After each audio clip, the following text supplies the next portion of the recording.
நப்தலி. நப்தலியை குறித்து, நப்தலி கர்த்தருடைய தயவினாலே திருப்தி அடைந்து அவருடைய ஆசீர்வாதத்தினாலே நிறைந்திருப்பான்.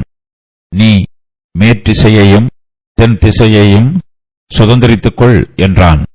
மோசே நப்தலி கோத்திரத்தாருக்கு ஆசீர்வாதமான வார்த்தைகளை சொல்லுகிறார். அவர் நப்தலி புத்திரரை பார்த்து ஆச்சரியப்பட்டு அவர்களை பாராட்டி அவர்களுக்கு ஆசீர்வாதமான வார்த்தைகளை சொல்லுகிறார். நப்தலி கோத்திரத்தார் கர்த்தருக்குள் சந்தோஷமாய் இருப்பார்கள். அவர்கள் கர்த்தருடைய தயவினால் திருப்தி அடைந்திருப்பார்கள். அவர்கள் கர்த்தருடைய ஆசீர்வாதத்தினாலே நிறைந்திருப்பார்கள். யாக்கோபு நப்தலியை பற்றி சொல்லும்போது அவன் கீழ்ப்படியும் சுபாவம் உள்ளவன் என்று சொல்லுகிறார்.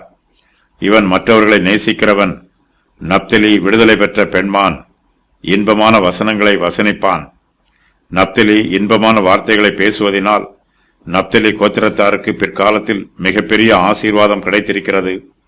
அவர்களுக்கு கர்த்தருடைய தயவும் உதவியும் ஒத்தாசையும் ஆசீர்வாதமும் உண்டாயிருக்கிறது.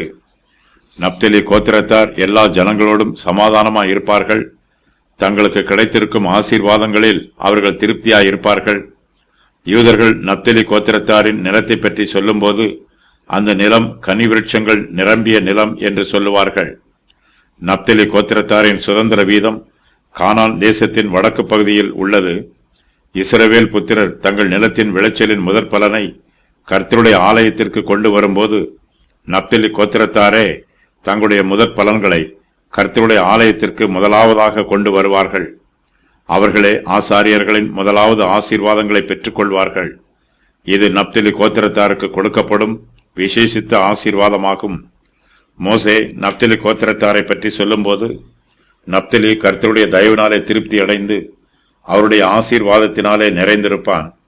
நீ மேற்றிசையையும் தென் திசையையும் சுதந்திரித்துக் கொள் என்று சொல்லுகிறார். புதிய ஏற்பாட்டு காலத்தில் கர்த்தராகிய இயேசு கிறிஸ்து பல இடங்களுக்கும் சுற்றி அலைந்து தம்முடைய ஊழியங்களை செய்து வந்தார். அவர் கப்பர்நகூம் என்னும் ஊருக்கு போய் அங்கே தங்கியிருப்பது வழக்கம்.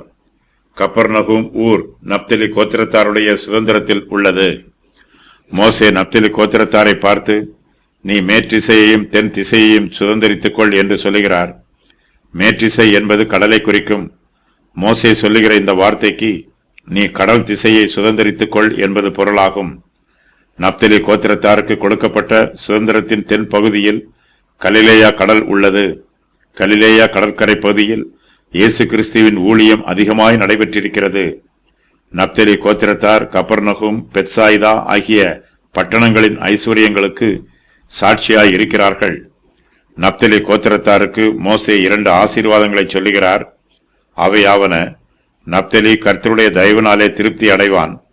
அவருடைய ஆசீர்வாதத்தினாலே நிறைந்திருப்பான். அவன் மேற்றிசையையும் தென் திசையையும் சுதந்திரித்துக் கொள்வான்.